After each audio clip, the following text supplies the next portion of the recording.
Ampifaliana lehibe indray no androsoana totokatranotsika ny amin'ny teny ity tonga amin'ny fampianarana lalana faefatra itsika indray ny amin'izao anio izao.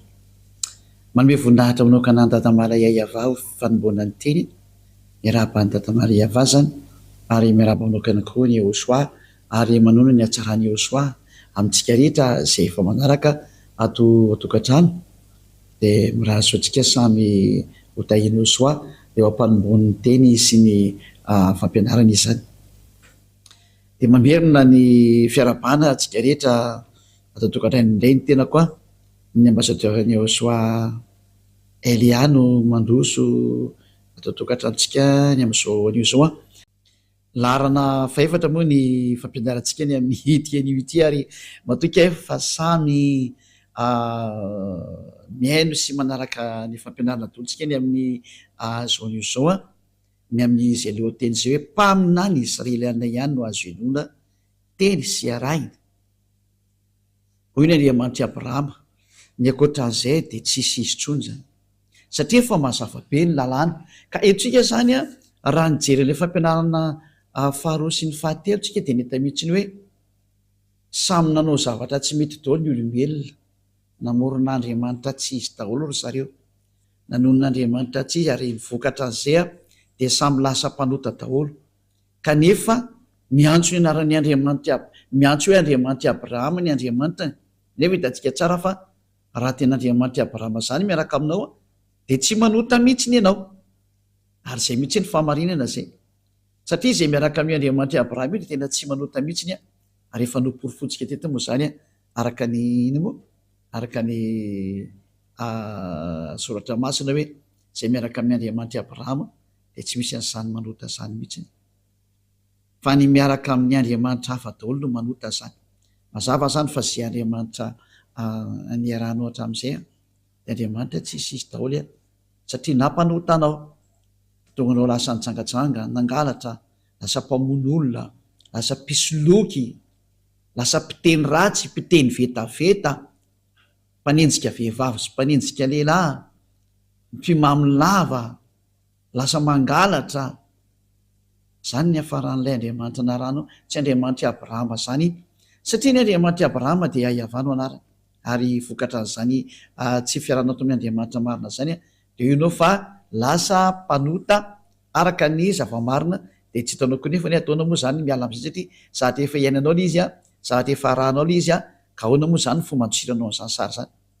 Dia eo indray tsika zao nahita mihitsy ny hoe ho azy rehetra nanonon'Andriamanitra hafa ankoatra ny Iayava dia diso tahola, satria izay ny Andriamanitra Abrahama efa nitonomy tany amin'ny taona moins 2000, ka tsy ny bokinareo na ny Baiboly eny am-pelantananareo izay nanovanaova an'io anarana io no ilazanareo fa marina ny anareo, satria ny profita dia mpanota daholo nareo, ary ho an'izay mpanota dia tsy nahita ary tsy mahafantatra an'io Andriamanitra io, satria Andriamanitra tsy mihaino mpanota io Andriamanitra Abrahama io. Izay natonga azy niady tamin'ny Israeliana ka nisaraka taminy ray izay aloha, ka nanamorona boky koa azy ianao ka niantso hoe Andriamanitra Abrahama le anao, dia tsy mety ary lasa mpanota koa ianao, satria efa nambaran'ny Abrahama sy Mose tany amin'ny taona moins 2000 fa niaran'izany Andriamanitra Abrahama zany tany amin'ny taona moins 2000 tany ho any sy ny tany amin'ny taona moins 1500 tany ho any dia Iayava no anaraka. Ka raha novainao zay dia zay sady efa profa mpanota ianao, ka tsy ny boky izay nisoratanao taty amin'ny taona plus 600 taty na sahala amin'izany no lazainao fa marina ihany koa. Io moa zany dia efa naporofona ilay izy hoe mba samy mijery mitodika amin'ny marina amin'izay famonjena angety jereo ny ady efa miseho ao amin'ny Russie sy Ukraine io fa miratsy dia miratsy ange, efa risika na bomba nucléaire an'io, miprofa tonga ny farany, ary tsy mety miravina tsony ny olana fa dia efa olana efa mandeha efa miraraka maneran-tany moa ilay olana, ko inona tsony moa zany no azo atao amin'io, fila hoe raha fotsy be verilona miandray zay ketolana, tsy misy nina azo atao, tsy misy fanantenana azo atao raisina tsony fa dia efa hoe miandry ny fiafaran'ity tantara ity sisy tsika, zay mihitsy ny zava-marina zay. Ka mbola hijery ny toy ny teny antsika noho ny amin'izany rehetrarehetra zany dia mbola jerevantsika foana hoe inandray zany ny tohiny zany de zao ndray ny toy zany hoe fa diso zany io anarana io a diso hatrany amin'ny bokinao a atria nyporofona le anarana fa diso nyporofona ny bokina rehetrarehetra fa diso daholo ka rehefa diso moa zany de inona tso moa zany no antenay fa de tena lasa nakany amin'ny lalandiso daholo zany ny olombelona tsy olo tsy ilay Andriamanitra Abrahama no tompo inao fa zavatra hafa mihitsy de ijerinay tsika ny mikasika ny amin'le hoe iza ny mpamina ny tompony hoarahana amin'izao andro farana zao de aleotsika hijery ny lalàna indray fa ny didy folo sy lalàna Mose nefany a de efa nampianariko atsika fa natokana manokana ho any zareo zanak' Israely ka raha voalalàna mivoaka avy eo anatin'ny tenin'ny Mose zany a de natokana ho an'ny zanak' Israely zany teny zany tsy natokana ho an'ny efa firenena mihitsy fa natokana ho an'ny zanak' Israely loha raha vakentsika aloha ny teny a satria maky didy indray tsika mantsy fa ny didy folo sy lalàna Mose a raha vao misy teny mivoaka avy eo amin'ny tenin'ny Mose zany de natokana ho an'ny zanak' Israely io loha raha jevantsika aloha ny teny Deutéronome 18:15 mikasika ny amin'ny mpaminany satria hoe mpaminany no horesantsika hoe mpaminany iza no arahana de loha raha vakentsika indray ny Deutéronome 18:15 ary ny 18 a de ny 19 Deutéronome 18 a de manomboka amin'ny 15 a de ny 18 de ny 19 mpaminany avy eo aminao de avy amin'ny rahalahinao tahaka hay no atsangany avahandriamanitra ao a ho anao izy no henonareo eo zany ny tenin'Andriamanitra hoe mpaminany iza no henona ary mpaminany avy aiza de mpaminany avy eo aminao zany hoe avy eo Israelina dika zany de avy amin'ny rahalahinao zany hoe rahalahy Israelianina ny Mose zany le izy zany hoe Israelianina zany ty rahalahy ty satria zareo no nomena n'lay lalàna araka nefa nampianariko atsika hoe natokana ho an'zareo Israelianina ny hoe io lalàna sy didy folo hoe ka ito zao tenin'ny dada Iava lay didy sy lalàna nomena azy a de natokana ho an'ny zanak' Israely amafitsika eo amin'ny 9:20 zao no valaza mpaminany no atsangako azy avy amin'ny rahalahiny tahaka anao ka ataoko ambavany ny teniko zany hoe tena misy teny apetraka ambavan'ireny mpaminany reny zany a de ho lazainy aminy zay rehetra andidiko azy de lazainy ty mpaminany ty amin'ny Israelianina zay rehetra didiny Iava ka zay rehetra tsy mihaino ny teniko zay ho lazainy amin'ny anarako de izany no itsara azy na izany iza zany tsy mihaino ny teniny zany mpaminany zany satria dada Iava no miteny aminazy a de Andriamanitra mihitsy no itsara azy zava-toza zany no tsaren'Andriamanitra vela teny Andriamanitra Abrahama zany aza mity bingo am'izany fa zavatra danger be ho anao mihitsy zany de izy ary ty resana ty hoe mpaminany no atsangako azy avy amin'ny rahalahiny takanao izy le rahalahiny namoaka lalàna satria misy mieritreritra fa olo-kafa ty rahalahiny Israelianina ty de namoaka didy ny Andriamanitra Abrahama fa ity lalàna nomen'Andriamanitra ty a de natokana ho an'ny zanak' Israely rery ihany tsy nomena ny hafa firenena mihitsy io ka nio zany zany a ilay rahalahy resany eto zany a de ho an'zareo Israelianina ihany rahalahandry Mose io zany zany hoe avy ohatrany hoe mpirahalahy zany e izy mirahalahy avy zany dikan'izay zany hoe avy amin'ny Israelianina dikan'izany zany resaka lazaina izany zany hoe le mpaminany zany dia tsy maintsy Israelianina loha raha vaketsika raha ny lalàna ao bokin'ny Salamo 147 19:20 Salamo 147 19:20 milaza ny teniny amin'ny Jakôba izy ary ny didiny sy ny fitsipiny tamin'ny Israely mazava be le olona nomena le didy folo sy lalàna Mose ty zany a de natokana ho an'ny Jakôba ho an'ny Israely ihany ka Jakôba moa tsy iza fa Israely ihany ary natokana ho an'zareo Israeliana ihany zany io teny io ka raha ny teny zany bokon'ny Deutéronome hoe mpaminany avy eo aminao de avy amin'ny rahalahinao takana de avy amin'ny Israelianina ny dikan'izay satria natokana ho an'ny Israelianina io teny io fa tsy ho an'ny efa firenena mihitsy 20 manamarina an'izany tsy nanao toy izany tamin'izay firenena hafa izy zany hoe tsy hidirany efa firenena mihitsy zany resaka lalàna ny Mose ka hitsofotsofo any efa firenena zany hoe am'izao teny zao a de voatsipaka mariny rano ny hafa firenena hoe tsy mahazo manao mpaminany ianao ka an'olo tena hoe za dia mpaminany Yahva Andriamanitra Abrahama, satria ny Andriamanitra Abrahama de mametraka lalàna mihitsiny hoe tsy nomena anao hafa firenena zany didy folo sy lalàna Mose zany ka ianao ny hitsofoka ao anatin'ilay hoe ho lasa mpaminany Israelianina. Fa ny mahazo mitsofoka ho isan'ny mpaminany Israelianina miara-dia amin'ny Andriamanitra Abrahama de namohan'ny Mose didy hoe araka ny didin'io Andriamanitra Abrahama io mihitsy nanao hoe tsy nomenanao hafa firenena zany, noho zany tsy mahazo miditra ao ianao hafa firenena dikan'izany ho antsika rehetra zay meno an'le teny tsy mahazo miditra ao ianao dikan'izany.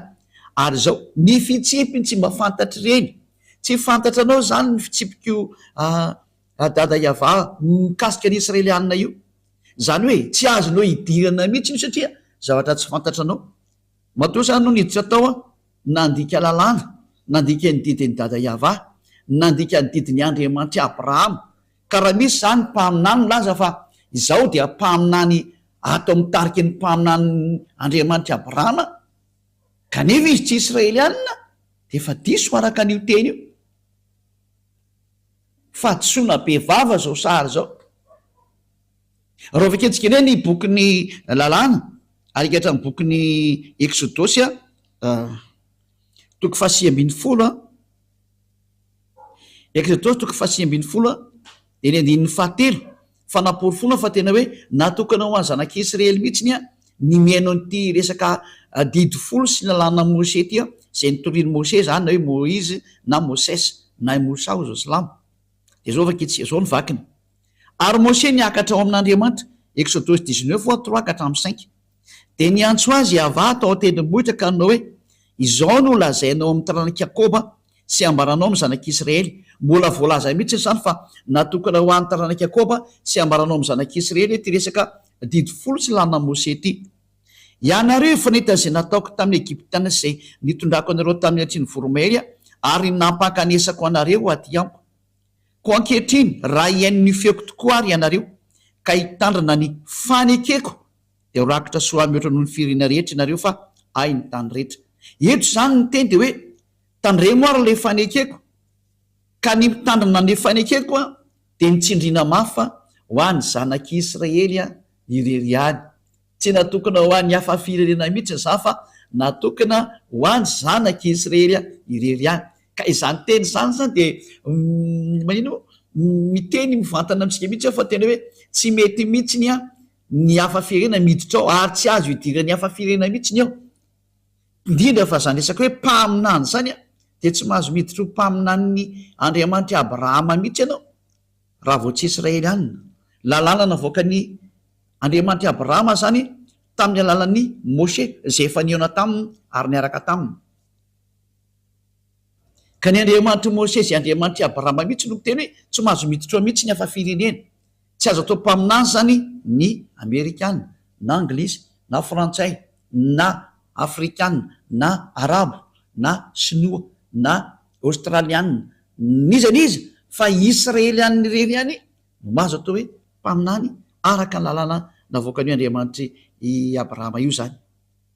Ka eo indrindra zany mazava zany zay fa raha vao tsy mpaminany Israelianina de tsy mety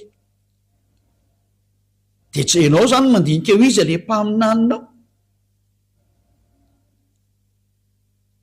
Samy mieritreritra, samy mandinika ny azy fa mazava ny lalàna hoe rehefa tsy Israelianina io de tsy izy io lalàna zany ary tsy azonao toerina mihitsy zany satria Andriamanitra Abrahama mihitsy namoaka an'io didy io a. Io zany rehefa tsy Israelianina le mpaminany arahanao a de faute ianao ary mpanoty ianao a, mpandika lalàna ianao a, de ianao le iarany atezerana io dada Yahva io mihitsy satria tsy meny mpanota zany io, zany hoe diso adresy ianao voafitaka ianao zany dika an'izay. Mahitsy be le teny io niarantsika nijery samy miara-mahita atsika afaka jerevanao atrio anatin'ny bokyny Sefer Torah io vaketsika io any amin'ny bokyny Torah zany Exodosy zany gala Shemot ny dikan'izany any de mazava be io teny io zao mpaminany Israelianina. Ka eo am'izay mpaminany Israelianina zay a izy ara no mpaminany farany tao Israelina, iza no mpaminany farany. ny mpaminany farany tao Israel de tsy iza fa Yahoshua. Io lay tena mpaminany farany Yahoshua no anarany, ary voaporofo mihitsy zay teny zay araka ny boky tany Israel. Ny boky tany Israel mihitsy nanamarina fa tena mpaminany zany Yahoshua zany. Io lay nivainy zareo anarana hoe Jesosy na Jesoa, zay grika zany anarana zany, ary navainy zay zao le ho an'lay miantso an'izany Jesosy zany. Ho an'ny Silamo ndray misy de miantso hoe Isa, fa tsy Isa zany anarany fa Yahoshua. Reny le fandikana teny diso daholo reny, de samy nanovanova daholo mihitsy ny olombelona, fa ny mpaminany farany ny anarany de antsoina hoe Yahoshua. Ary zay miaraka amin'ny mpaminany farany io dia tsy manota intsony, satria io mpaminany farany io no nomeny io Andriamanitra Abrahama io ny lalàna sy ny didy. Andao ro jerevantsika araka ny tantara tao Israel, fa tena mpaminany zany, akajo zareo Israeliana no mamaritra ny mpaminany eo aminazy sy ny tsy mpaminany eo aminazy, fa tsy ny mpitondra fivavahana akoriny, fa ny vahoaka no mahafantatra hoe mpaminany io na tsy mpaminany. Ka raha vao mpaminany ny olona anankiray kosa ny vahoaka de tsisy mahazo mikitika an'izy satria izy no mitondra teny. Ka mazava ho azy moa ny zavatra nataon'izany Yahoshua zany tao Israel, tena fanehoana ny hery sy ny fahefana, de izy ny mpaminany farany araka ny voalaza ny boky tany Israel ndreny jerevantsika. Ary nisy nanoloatra an'ireo boky reo de reo no jerevantsika hoe mpaminany ve izy. Izy moa tsy milaza fa mpaminany tokoa izy, de ny olona tsy mahay ny tantarany Israeliana no tena tsy mpaminany. Ary mbola hitantsika ihany zany amin'ny tenin'ireo any Israel, de zay niaraka tamin'ireo mpaminany reo de lay mpaminany antsoina hoe Yahoshua. Nanana mpianatra izy, ary tao amin'ny tantaran'ny mpianatra no nahitana zany histoira zany hoe mpaminany io Yahoshua io. Ary io no henonareo, ary ny hainao azy tokoa ny vahoaka Israeliana, ny henon'ny fampianaran'izany Yahoshua zany ny vahoaka Israeliana. Ary amin'ny manarivorivo mihitsy nanaraka anazy teny an-dalana teny, saingy ny alina moa le mpitondra fivavahana jiosy de ny vonoany, ny jiosy natao Israeliana de ny vonoany. Ka ho jerevantsika ao anatin'ny soratra masina jiosy, satria ao amin'ny jiosy ihany tsika maka an'le tantara zany.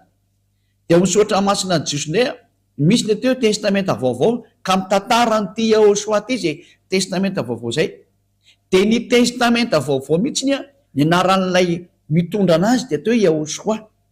De ao anatin'io boky io no ahitana ny tantaran'lay mpaminany farany atao hoe Yahoshua. De ho jerevantsika izay tantara zay fa voalaza atao anatin'io boky io mihitsy fa tena mpaminany hoy ny vahoaka Israeliana. Ny vahoaka Israeliana mihitsy no miteny fa mpaminany izy, ary be de be mihitsy nanaraka anazy, satria tao no nositrany, mahiratra ny jamo, misy maty natsangany, ny kilemaina natsangany, ny marena nataony naheno, ny mona nataony teny, be dehibe ny marary nositrany, ny misy devolona voakany daoly ary lasa sitrana daoly. De zany tantara zany voarakitra ohatrany boky ny jiosy zay mirakitra ny tantarany mpaminany. Andao lavaka itsika mikasika amin'izay hoe mpaminany marina ve ity atao Yahoshua ty araka ny boky ny jiosy ihany. Andao jerevantsika zay sary zay. Oharantsika kely ny teny araka ny somary morejery toko sy ndininy aloha. Ho jerevantsika ao amin'ny iza moa zany, Matthieu 21:11, Matthieu 21:11 de ny 46. Jerevantsika vetivetika izy ao tsika eto tokantrano. Matthieu 21:11 to zany bokyny jiosy, bokyny jiosy to ndraisantsika to zany. Alovaka itsika amin'noko amin'ny 10 de ny faraka ambin'ny 10. Ary no tafiditra tany Jerosalema izy. Matthieu 21:10 de ny 11. De niorakoraka ny tanàna rehetra ka nanao hoe iza moa izao, ary ny vahoaka nilaza hoe izao no Yahoshua mpaminany zay avy any Nazareta any Galily. Zay mazava zany fa tena ity Yahoshua ty ozy ny vahoaka dia mpaminany, ary vahoaka Israeliana io niorakoraka be io. Voapirofo zany eto fa tena mpaminany Yahosoa. Izany hoe ny mpaminany Israelianina farany enoana ary tokony ho arana zany mazava ho azy de ty Yahosoa ty satria io ny farany io. Zay ny voalaza ny soratra masina Jiosy.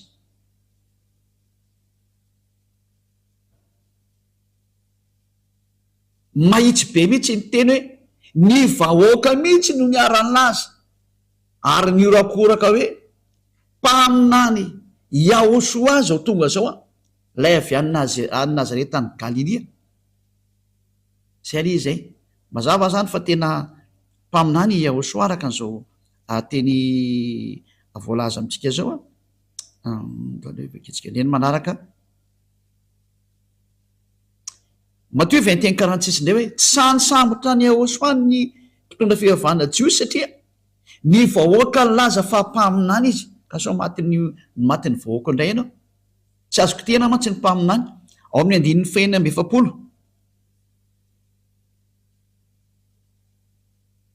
Matthieu 21:46 de ny tambotra isambotra ny Yahosoa izy saingy natahotra ny vahoaka satria nataony vahoaka ho mpaminany Yahosoa. Yahosoa mihitsy zany le mpaminany.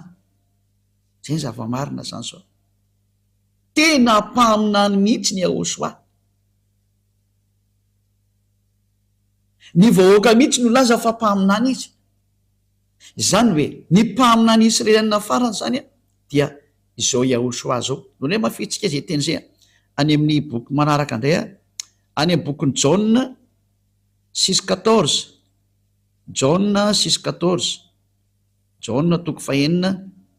Jauna 6:14 zany reto daholo zany nena ny laza ny tantarany mombany amin'izany Yahosoa zany. Ary hoy ireny olona ireny rehefa nahita ny famantarana izay nataony Yahosoa, ity tokoa ny ilay mpaminany izay ho tonga amin'izao tontolo zao. Zay zany hoe nahita azy zany ny olona dia nafantatra amin'izay mihitsy hoe ity ilay mpaminany. Rehefa ren'ny olona ny zavatra nataony Yahosoa dia niarany teny ny olona rehetra hoe tena mpaminany ty Yahosoa ty. Ty tokoa ilay mpaminany izay ho tonga amin'izao tontolo zao. Confirmeny mihitsy ny tantara zany, tantarany Jiosy ao amin'ny bokin'ny Jiosy. Ty bokin'ny Jiosy daholo tenentsika etony dia milaza mihitsy ny tantara tao amin'ny Yahosoa fa ny vahoaka mihitsy no milaza fa tena mpaminany zany Yahosoa zany. Zay ny zava-misy zany. Ka tsy azo ny anglisy ho toeriny zany, tsy azo ny sinoa toeriny zany, tsy azo ny afrikanina toeriny zany, tsy azo ny arabo toeriny zany, tsy azo ny rosianina toeriny zany, tsy azo ny japonais toeriny zany, fa satria ny Israeliana no teny zany tantaran zareo zany dia tsy azonao lavina. Ka ny vahoaka mihitsy no milaza fa mpaminany zany Yahosoa zany dia tsy misy olona mahazo manohitra an'izany. Tsika jery teny hafa mbola ao anatin'ny bokin'ny Jiosy any ty ho jerevantsika ty ao amin'ny bokin'ny Lioka indray ny vakitsika Lioka 24:19. Lioka 24:19. Lioka 24 izy zany.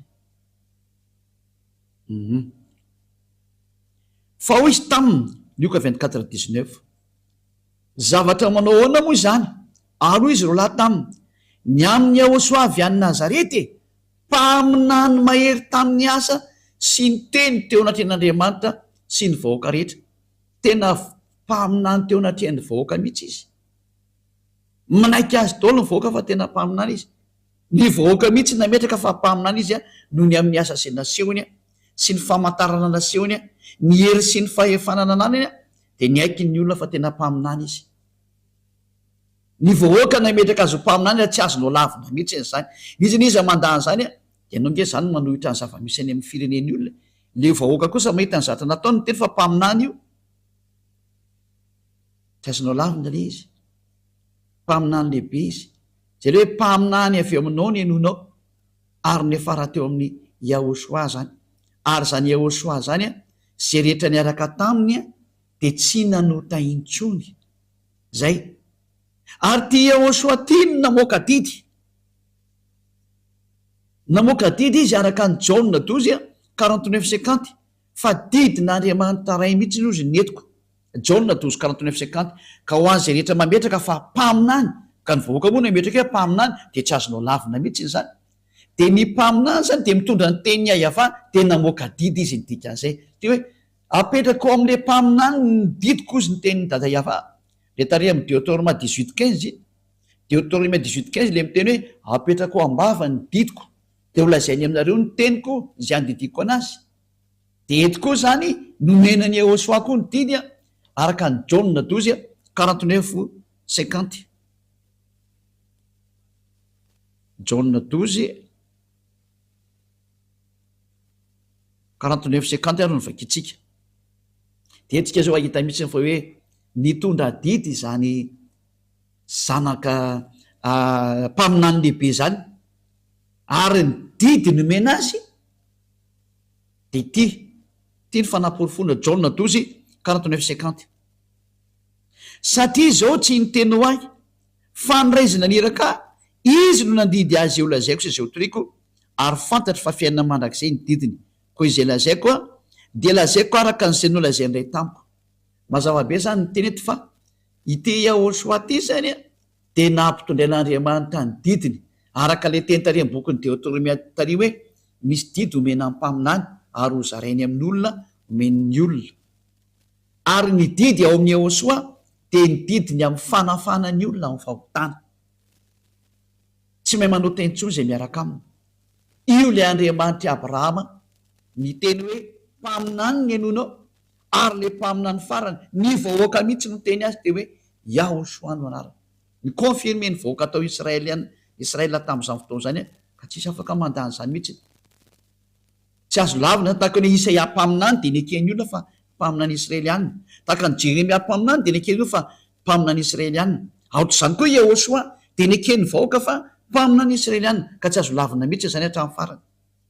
Satria nitondra ny teny ny dada yayava izy araka ny teny mpaminany. Mbola ho resantsika mihitsy moa manaraka hoe ahoana ny fanaporofona fa tena mpaminany izy ary izy mihitsy le mpaminany. Fa araka ny lalàna Mose indray mbola omeko zay teny zay. Fa eto de miteny mihitsy hoe ny vahoaka mihitsy ny Israelianina zay mahafantatra ny ato hoe mpaminany de reo mihitsy no teny vantana mihitsy ny hoe mpaminany io Yehosoa io. Mpaminany izy. Ary izy no mitondra ny fanekena vaovao ho an'izao tontolo zao, ho an'ny firenena rehetra eto ambonin'ny tany. Izy ny fanekena vaovao. Zay moa zany amin'ny Israelianina zay resaka zay no mandeha fa ho an'ny efa firenena mbola mety tsy fantany zany fa zay ndray resaka samy Israelianina zany sujet zany. Fa eto fotsiny le misintona antsika hoe ny mpaminany enona zany ny mpaminana farany Israelianina de ny mpaminany Israelianina farany nomen'Andriamanitra ny didiny de ity atao hoe Yehosoa ty ary ny vahoaka Israelianina mihitsiny zay tsy azo no lavina mihitsiny no nametraka fa tena mpaminany izy. Zany tsy azo no lavina. Tsy azo nizaniza lavina satria ny vahoaka Israelianina no tsindriko mafy teo no nilaza fa tena mpaminany izy. Mazava zay. Am'izao vaninamitsika zao arana. Satria hitatsika fa ity Yehosoa ty ny mpaminany farany.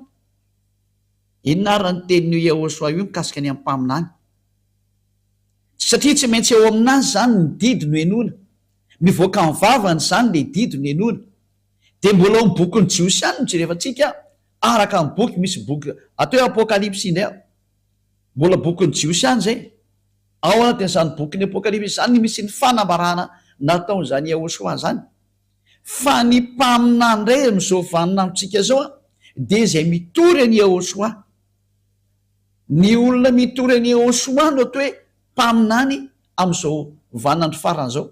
Ka tsy misy olombelona mitory an'izany anarany Yehosoa lay manala amin'ny fahotana ary lasa tsy mpanoty antsony zay miaraka aminy eto ambonin'ity planeta terre nareo ty afatsy ny ambassadeur-ny Yehosoa zay antsoina amin'ny anarana hoe Elia.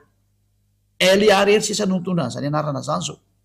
Ary mampianatra an'izany atao hoe Yehosoa zany tsy mampianatra zavatra hafa Elia fa tsy Yehosoa rery ihany.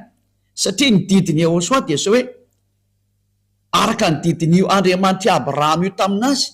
Andriamanitra Abrahama no teny taminy hoe zao ny lalàna Apokalipsy 19:10 fa ny filazana ny Yehosoa ao am'izay milaza ny Jehosoa zay ao indray ny fanahny faminaniana no mandeha didy vaovaonay zany hoe maninona ny lasotran'izany satria hitodika ho any amin'ny jentilisa indray Andriamanitra de Andriamanitra Abrahama io todika ho any amin'ny jentilisa izy a de lozika be zay mitory any Jehosoa indray makany amin'ny jentilisa any ny misy any fanahny faminaniana de zao hitanareo eto amin'ity fampianarana mivoaka ity zao Apocalypse 19:10 ary zay ny amaranantsika anazy androany fo kely ny fampianarana tamin'ny teny io ty fa tsy maninona zany nefany satria tsy koa ny mapety anazy Apocalypse 19:10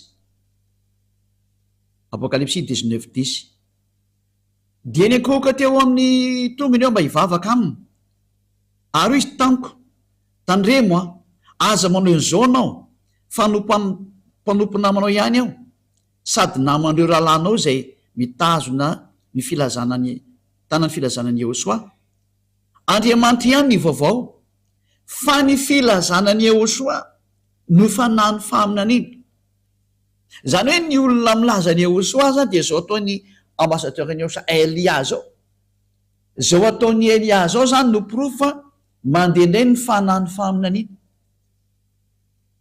ao amin'ny Jehosoa mantsy ilay fanahny faminaniana izy mpaminany farany ary izy ny mamoaka baiko farany de ny baiko farany avoakan'izany Jehosoa zany de zao ny filazana azy indray ny fitorianany Jehosoa satria rehefa mitoriany Jehosoa de tsy maintsy mitorany Iayavasy naniraka anazy de ny filazana an'izany Iayavasy Jehosoa zany zay ny atao hoe ao ny fanahny faminaniana zay ny didina avoakan'Andriamanitra farany de Andriamanitra Abrahama de ajantsika eto aloha ny fampianarana ny amin'ny teny io ity fa jerendrika hafa tsika ny amin'ny manaraka fa ampy aloha zay etretinareo hoe mpaminaniza no enona zany zao de mpaminany Israeliana ary tsy mahazo mivoaka amin'izay anao dozany hoe ahoana mampaminany anao indray ary ambassadeur-ny Jehosoa zany de mpaminany mihitsy izy Elia zany mpaminany Elia le tany alobe tany mpaminany tany androny Abam-panjaka mpaminany izy de matony hoe Elia mpaminany Elia mpaminany le même personnage misy am'izao tsika miteny zao am'izao tsika miteny zao ohatsy ny teny dada Iava nampitondrainany Jehosoa mpaminany de hoe zay mitory any Jehosoa satria rehefa mitory any Jehosoa de automatika mitory any dada maly Iava Andriamanitra Abrahama de ao indray ny fanahny faminaniana ao ny fanahny faminaniana zay no mahatonga hoe zay olona miaraka amin'ny Jehosoa eo eto ambony ty tany ty reo ihany tsisa no afaka amin'ny fahotana zay ny atao hoe zavatra sarobidy indrindra nomeny dada Iava tany alalany lay mpaminany farany horesantsika am'izay ny tontolo ny mpaminany farany io Jehosoa ary manaraka an'izay koa mikasika ny hoe Elia moa zany efa mazava aminareo io satria ny mampaminany any Elia de nony amin'ny Jehosoa nefa ny zany Jehosoa zany lay ny teny hoe aza manota intsony tahaka ny ataony dada Iava hoe za tsy tia mpanota ity mpaminany farany Jehosoa ty koa ny teny hoe aza manota intsony de tahaka ny Elia koa miteny hoe aza manota intsony ary zay miaraka amin'ny Elia hatrany de tsy mahay manota intsony satria izay le fahefana ao amin'ny Jehosoa malala ho azy ny voninahitra manakseho nazy mianaka de dada Iava satria moa tena kaiky ty mpaminany rany hiraka ho resantsika ny momba anazy fa tena mpaminany mihitsiny izy de amafitsika zay teny zay hoe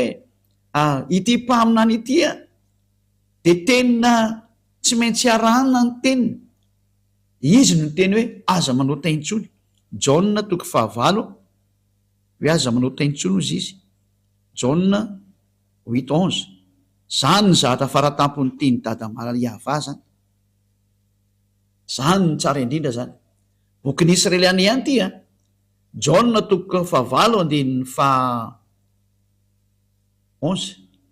ary izy tsy misy tompo de hoe Jehosoa zaho koa tsy manameloka anao mandehana ary am'izao sisa izao aza manota intsony zany ny déclaration zany Jehosoa lay tena mpaminany lehibe sady mpaminany farany tao Israely fa zao ndimbiasan'ny Elia zao tsy misy afa-tsy Elia rery no mandimbiasa satria ato amin'ny Elia koa nitoriana zany hoe tsy mahay manota intsony satria mitory an'ilay Jehosoa lay tena marina lay mpaminany farany Israeliana de ho mihitsy atsika nijery hoe tena mpaminany vizy efa voalazatsika teo inona koa nipetrany ororesantsika adolo zany fa ampy alohany amin'ny androany de mbola jevatsika koa ny Jauna 5:14 Jauna 5:5 andin'ny fahaefatra ambin'ny folo indray mbola niresaka tamin'ity lehilahy ty indray izy de hoy izy taminy hoe tandremo aza manao teny tsoniko ianao Jaona 5:14 rehefa afaka zany moa hoe tena mpaminan'Andriamanitra azy tsy ty fahotana de Andriamanitra Abrahama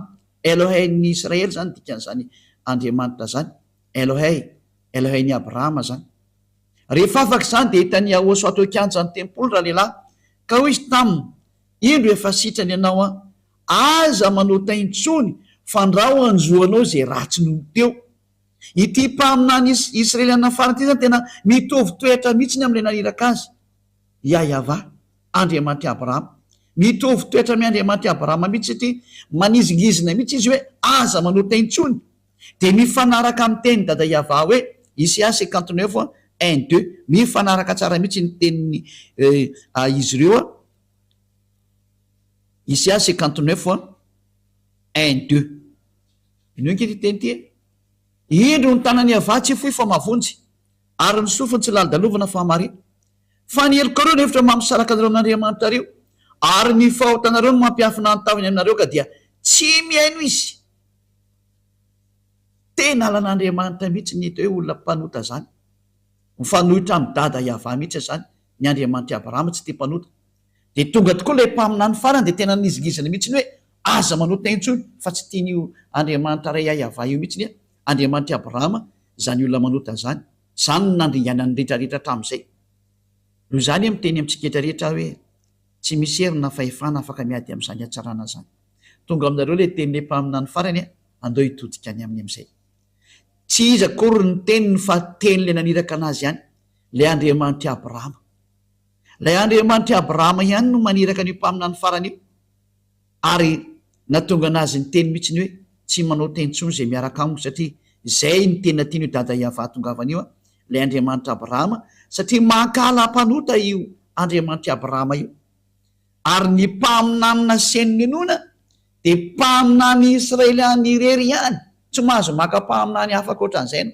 fa raha vao niovy mpaminany Israeliany io de efa tsy izy ianao zay ny dika azy efa diso daholo zay nataonao ary rehefa miaraka ny zavatra diso moa anao de mazava azy fa diso ianao hatramin'ny farany tsy miaraka amin'ny Andriamanitra Abrahama io zany ianao zany hoe tena diso adresy tanteraka ka izany moa ny antony any amonjenantsika etra zay mandray aminy zao tsika miteny zao hoe andao hiverina amin'ny Andriamanitra Abrahama am'izay sokatra anao ngeny tanana zao te hamonjy anao izy satria raha vao mpanota anao izy Andriamanitra Abrahama io za tsy miheno mpanota ary zay nijerevantsika inona daholo ary ny teny le mpaminany farany ohatra mahazo manambady be dehibe ve ny lehilahy impaminany farany io teny hoe tsy mahazo manambady be dehibe ny lehilahy interdit zany ato amin'ity famarinana fototra ty ny Andriamanitra Abrahama tsy tia zany lehilahy manambady be dehibe zany tsy tia mampirafy tsy ekely zany nambarany mpaminany farany daholo zany zay natonga nanteny hoe mpaminany Israeliana ary ny vahoaka no nametraka nyty Ahosoaty io mpaminany fa ny jiosy no nankala anazy de namono anazy vonoany zareo daholo moa zay mpaminany rehetrarehetra ny teny izy vonoany ireo mpitondra fivavahana jiosy ireo ratsy saina be le mpitondra fivavahana jiosy zay le izy fa de mirary isoantsika etra samy hotahiny eo soa ary rehefa resy laty ianao de manatona ny Elia fa Elia teny amonjy ianao Elia tena navitra anao Elia tena zay rehetra fomba fana manavitra anao de ho atao daholo satria manavitra zao satria ho avy ny fandringanana ty taninareo ty zareo tsara ny histoire mahazo an'io Rosia sy Ukraine moa tsy ny mahazo any Rosia moa fa mahazo ny Ukraine fa tsy misy miady amin'ny Rosia zany Eliany nampianatra an'izany ary hitantsika eo ny toy ary hitanao fa aza ratsy rehefa te hitaloza de mety iva amin'ny Rosia io hitantsika eo ny toy eny fa mantarana meko anareo zay tsy misy miady amin'ny Rosia zany le hitambatra daholo azo tontolo zao tsisy maresy an'io zany reo natao hoe firenena mody maty fa teny ny mpaminany Elia zany fanamafisana zay efa voalaza tany aloha tany ary tsindrina mafy mihitsy ny hoe tsisy miova ny tenin'ny dada malalanay Yahva manaraka ny teniny daholo zao tontolo zao adalany Ukrainiana zay te hiady fotsiny amin'ny Rosia io fa ratsy zao tao io mbola resantsika eto daholo zany raha misy ny fotoana ny oriana fa zao aloha mbola fampianarana mitondra anao miditra hoe andao any amin'ny Andriamanitra Abrahama Yahva ary manarano le mpaminany faran'izay ny rany Yahosoa no anarana. Inona daholo ara ny qualité na ny zavatsoa ao amin'ity Yahosoa tya, zay no jerevantsika ny amin'ny fampianarantsika manaraka fa tena tsara izy na dia no maheno hoe tsy manota intsony zay miaraka aminy, tsy zatra mahafinaritra ve zany amina. Inona ny teny io Andriamanitra io raha tsy i Andriamanitra Abrahama io no teny tsy tia mpanota izy, jereo nanaovan'ny Israely ihany tena nipoteny, ary teo amin'izay no nanaratra daholo ny olona namoron'Andriamanitra, namorona boky dia nanonon'Andriamanitra hafa, nanao boky hafa daholo, zavatra hafa daholo no soratan'ny olona. Indrisy mampareo zany sary zany, tonga Elia merina zao tontolo zao, iverina amin'io Yahava io, dia teny ianao reny zany merina zao tontolo zao, dao anampy anahy, ampio fotsiny rehefa fantatra fa marina ny teny, dao tsika hiaraka, manoly ianao ny dikan'izay. Raha tianao zany ho afaka ny fahotana zany hoe ary tena mba tianao zany Andriamanitra Abrahama zany aza manakana ny tenanao andeha ao anatin'ny marina. Aleo ny tenanao andeha ao anatin'ny marina amin'izay, ampio ny lalana ny marina. Fa sambatra zany aty hoe afaka ny fahotana zany ny zavatra mahafinaritra sy mahasambatra be zany hoe afaka ny fahotana. Zany ve tsy mba irinao? Zavatra tokony irinana e zany. Ka tsy mahafaly anao ve mahita ny olona miverina amin'ny Andriamanitra marina? Fa voafitaka daholo izy zao tontolo zao potika mihitsy zao tontolo zao, tena ny potehiny devoly zao tontolo zao. Fotoana ny fiverenana zao andeontsika iverinao amin'ny marina. Voapirofo ny Andriamanitra Abrahama iza izy voapirofo ny toetrana fa tsy te fahotana izy zay nanapotehany Israely ihany, ary mpaminany rehetra dia niteny daholo hoe tsy te fahotana izy. Inona mpaminany farany nambara araka lalàna Mose, Mose zay miaraka amin'ny Andriamanitra Abrahama ihany Yahava no anarany. Anjarantsika amin'izay miverina mitodika ao amin'ny Andriamanitra marina Yahava no anarany. Ary rehefa resy lahatra ho ianao manatona ny Elia ary andao tao batisa, fa tsy maintsy atao batisa vao mety io. Batisa amin'ny fiarahanao amin'ny Andriamanitra Abrahama ary amin'ny fiarahanao amin'ilay mpamina ny farany Yahosoa zay ny rahany. Ro resantsika daholo zany fa efa mazava ny teny fa ny fototra goavana dia ny fiarahanao amin'izany hoe Andriamanitra Abrahama mialo amin'ny fahotana ary tsy manota intsony, miaraka amin'ny lay mpamina ny farany rahany nampitondray ny teny sy ny didiny ary ny lalàny hoe aza manota intsony fa tsy mety. Ary ty mpamina ny farany ty mihitsy no teny hoe io Andriamanitra Yahava io dia parfait izy io, io zany tsy maintsy parfait zay teraka aminy. Ka ao amin'ny ty Yahosoa ty rehefa tonga ao amin'ny mpamina ny farany io ny olona vao tena lasa parfait mihitsy zay. Ianao ke vakitsikety koa zay teny zay hoe tena lasa parfait ve ny olona ao aminazy, teny zay mihitsy izy araka ny boky Matthieu 5:48. Matthieu 5:48 dia vaky mbola bokyny Israelianina ty tao amin'izany bokyny le mpamina ny farany, bokyny mpamina ny farany zany ty resantsika ty Matthieu 5:48. Koa amin'izany aoka ho tanteraka ianareo toy ny fahatanteran'ny rainareo zay any amin'ny lanitry ny lanitany any an-danitra zany. Zany hoe didina voaka n'ity mpamina ny farany ty atao hoe Yahosoa ty koa izy hoe tsy maintsy tanteraka vao mety. Tsy mbola nisy olona nasany teny an'izany na mpamina ny teny an'izany fa tsy izy rehetra. Ary tena marina fa zay miaraka aminy tena tanteraka, tahaka ny Elia miaraka aminy tanteraka zay. Tanteraka zany Elia zany, tsy mety manao ratsy zany, ary tsy mety manao ratsy zany dia tsy zarery fa reo zanak'Andriamanitra na zanaky ny avo indrindra, zanaky ny Andriamanitra Abrahama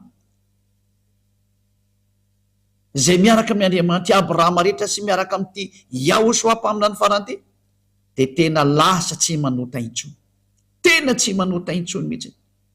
Ao ny parfait zany ka tena Andriamanitra zany, le Andriamanitra i Abrahama zay le nitadiavo le tena olona tonga lafatra tanteraka tsy manota intsony.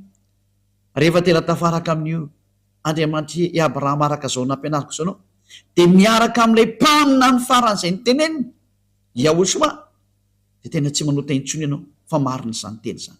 Tsy tia mpanota io Andriamanitra Abrahama io, tsy tia fahotana izy. Zay ny famaranako ny teny koa dia mirary soa antsika rehetra ho tonga soa ty amin'ny Yahosoa, dia ho tonga soa ty amin'ny dada mala Yahava Andriamanitra Abrahama. Ndao hiverina daholo, ndao hitodika any amin'ilay mpamina ny farany.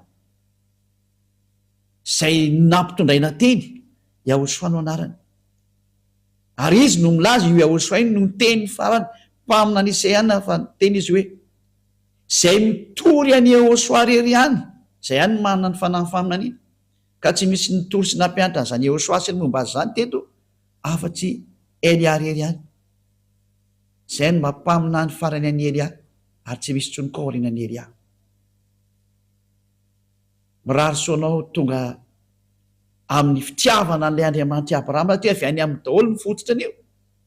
Andriamanitra Abrahama daholo ny fototra an'izao famarinana zao, ary tao amin'ny bokyny Israeliana daholo nakatsika an'izao a.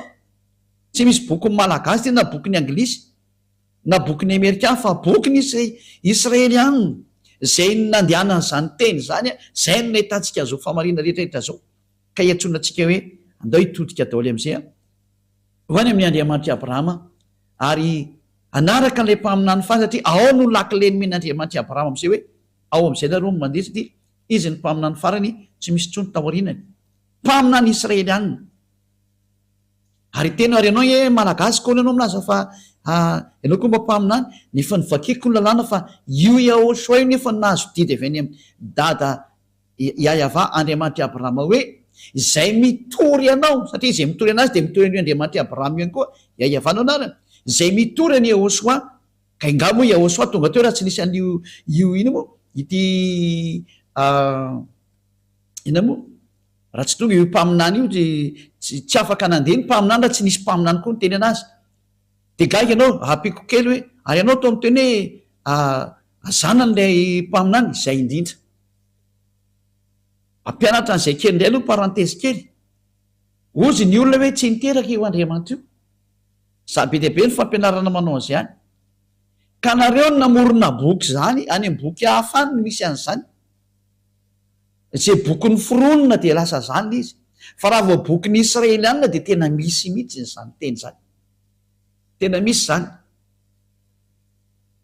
Loha vaketsika le teny andao vaketsika ny bokyny Salamo, fa ny bokyny Salamo mihitsy no miteny hoe zanako ianao izy dada Yahava, lay Andriamanitra Abrahama, zanako ianao, za niteraka anao androany.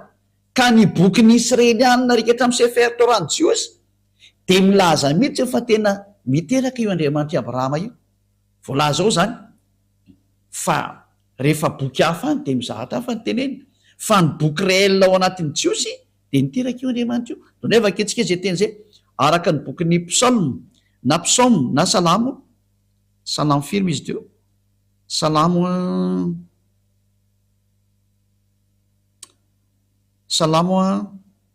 2:7, salamo 2:7, salamo 2:7.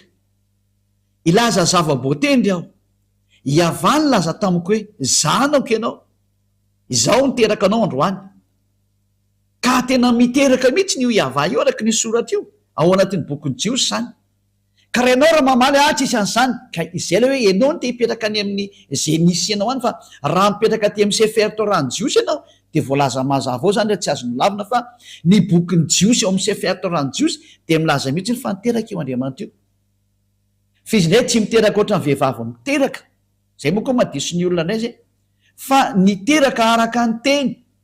Raha niteraka zany izy an'ity Yahosoa ty a de naterany tamin'ny teny. Ka raha Yahosoa ny resana zany a de io mihitsy ilay naterany io. Ary zay no mahatonga antsika hijery an'izay hoe tena zanany mihitsy io. Donay antsika bojery boky a Salamo 2:20, Salamo 82:6. Donay antsika hijery boky anankiray mbola ny bokyny Salamo ihany, Salamo 82:6. Hoy izao, Andriamanitra ianareo ary zanakiny avo indrindra ianareo rehetra. Miteraka zany Andriamanitra ny dikan'izany, satria misy zanakiny avo indrindra ary le zanany nataony hoe Andriamanitra ianareo. Miteraka zany io Andriamanitra io ny dikan'izay ao amin'ny bokyny Jiosy, any amin'ny bokyny Salamo. Ka tsy azonao lavina koa zany satria ao anatin'ny bokyny Jiosy zany. Le Andriamanitra Abrahama ny teny zany mihitsy. Fizinay hoa tsy niteraka ohatran'ny vehivavy miteraka fa araka ny teny. De zay nahatonga an'ilay mpaminany ny teny hoe tamin'ny voalohany teny ary ny teny to amin'Andriamanitra ary ny teny de Andriamanitra. Izy de atao amin'Andriamanitra hatramin'ny voalohany. Zany hoe ity Yehosoa ty zany araka ny nampianariny Yehosoa io de tsy nateraka oatra ny vehivavy ateraka fa nateraka tamin'ny teny. Raha vao ny teny zany io Andriamanitra Abraham io tamin'ny namorona zao tontolo zao, de iny teny iny no atao hoe Yehosoa zay, fa tsy nateraka oatra vehivavy miteraka, fa ny fiteraka an'Andriamanitra zany ao amin'ny teny izy no niteraka.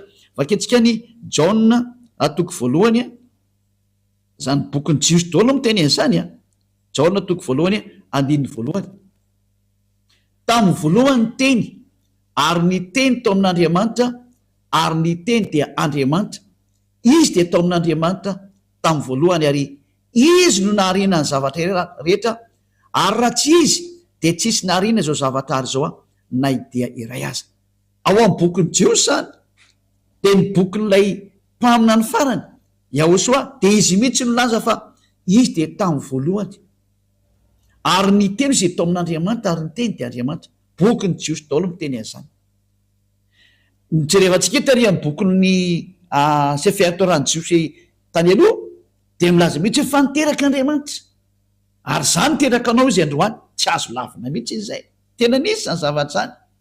Ary ilay fiterana kory oatra vehivavy miteraka, fa io voalaza io hoe tamin'ny voalohany teny, ary ny teny tao amin'Andriamanitra, ary ny teny de Andriamanitra, ary izy de tao amin'Andriamanitra tamin'ny voalohany. Ka rehefa nivoaka zany le teny, de inona teo niteraka izy tamin'ilay io Andriamanitra Abrahama ny teny, de iny teny iny natao hoe zanany, ary zay zanany zay natao hoe Yehosoa. Ary lay teny izy de tonga nofo kanonina tamintsika. Zay ny voalaza zany. Ka mbola ho anaporo fa tsika lava be mikasika any am'izay, fa inatsoa moa ny valinao am'izany teny zany, fa mazava iny izy satria ilay mpaminany mihitsy no teny fa nahazo didy avy any amin'ny dada Yava izy, ary mariny zany. Ary ny bokyny Sefer Torah-ny Jiosy misalamo no teny fa tena niteraka io Andriamanitra io, de tsy azonao lavina an' izy raha mandany zany de tsy pahanao ny teny'le Andriamanitra Abraham, satria tany amin'ny Jiosy no nahitana anazy. Zay ny tonga antsika nijery an'le hoe boky inona no tokony ho arahana. Rehefa nijery de boky tokony arahana de bokyny Jiosy no arahanao, bokyny Israeliana. Noho zany ny famantaranao ny marina rehetra de ao amin'ny bokyny Israeliana, fa tsy any amin'ny bokyny foroporonona ny anananany ohatra, na zay boky mety ambarambaran'olona aminao, fa zay boky tena avy any amin'ny zareo Jiosy. Ary zay le fahamarinana hoe niteraka io Andriamanitra io, ka tsy azonao lavina le izy. Ary ty mpamina ny farany ity, zay nampitondray ny teny hoe Yehosoa, de tena zanana ny naterany mihitsy noho ny amin'ny teny, fa tsy noho ny hoe niteraka ohatran'ny vehivavy izy tsy ndriko tsara, fa lay rehefa ny teny izy de nataony hoe zanany ny teniny. De ianao tsy afaka mamaly aty, zay ny teniko amin'Andriamanitra azy, tsy azonao lavina zay zavatra zay. Zay ny teny taka ny rehefa namorona izy de mamorona, zay ny Andriamanitra Abraham azy. Ka ny farana atreo zany ny teny mazava tsara amintsika rehetra. Zay ny fahamarinana, mazava tsara amintsika rehetra. Zay ny mikasika an'le hoe Yehosoa mpamina ny farany, sady nambaran'io Andriamanitra io fa tena zanany mihitsy, tena zanany izy.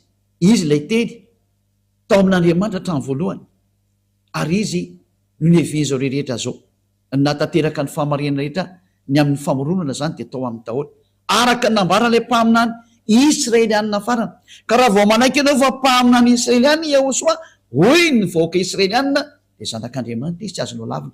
Izy le zanak'Andriamanitra teny an-tarika eto amin'ny bokyny Sefer Torah hoe zanako ianao, zany teraka anao androany. Ka izay olona izay tsy izy fa ilay mpaminany farana teo hoe Yehosoa, ilay ny teny hoe aza manao taintsony, zany hoe tena mitovy toetra mihitsy nisy ilay dadany hoe aza manao taintsony ianao zay. Ary zay niaraka tamin'ny rehetra hatrany de tsisy nanao taintsony, fa tena afaka amin'ny fahotana marina ny teny. Ny ainga atao anatin'ny bokyny Jiosy iray manontolontsika hatrany amin'ny mpamina ny farany Yehosoa no anarany, ary miporofoky fa tena zanak'Andriamanitra izy, zanako Yava io. De amboariko tsara am'izay ny ahitsiko tsara ny fihevitranao hoe niteraka Andriamanitra, tsy miteraka ohatran'ny vehivavy sanatria, fa rehefa niteny izy de iny natao hoe ary niteraka izy. Iny le niteneny hoe za niteraka anao zay. Rehefa tiany zany de zayko, fa tokony mihina kosa ny ary moa anao ho paralelina aminazy ve, ka tsy miady aminy fe anao re zany. Normalina be to hoe zanany ianao, fa tsy hoe paralelina amin'Andriamanitra ianao, fa zanany. Tsara ne zany, tsisy maratsy an'izany mihitsy. ka de nefa izy miporofoka araka ny soatra masina ny jiosy ary zay ninao anzanitra de afaka mifahotana zay de zay ny antony averiko tsara tsy diko le mandeha hoe natonga atsika hoe boky inona ny tokony ho arahana raha ijerin'ny marina ianao mikasika amin'ny andriamanitra abraham eo ary tena ho tafaraka aminy de nomeko hoe arao ny bokyny jiosy sefer torany jiosy tao amin'ny sefer torany jiosy nisy teny hoe de nanteraka eo andriamanitra io ka raha boky hafa anao raha anao de tsisy an'zany fa ny contraire an'zany misy any ko micontrariziko fa raha tena bokyny jiosy ny tsirefa anao de niteraka izy meko anao teo ny teny mikasika ny am'zay de zay ny fiarahantsika ndre tam'izao misy io mirary so atsika rehetra samitainao soa ary rehefa resy latinao de manatona ny eliandro anao batisa fa fotoanany batisa zao afaka miantso anao amin'ny telefona tsova za tomko tena atao batisa na anglisy ianao na amerikana na sinoa na japonais na inony ianao na iny ianao afaka miantso ny elia daholo nareo hoe zay tomko de tena resy lata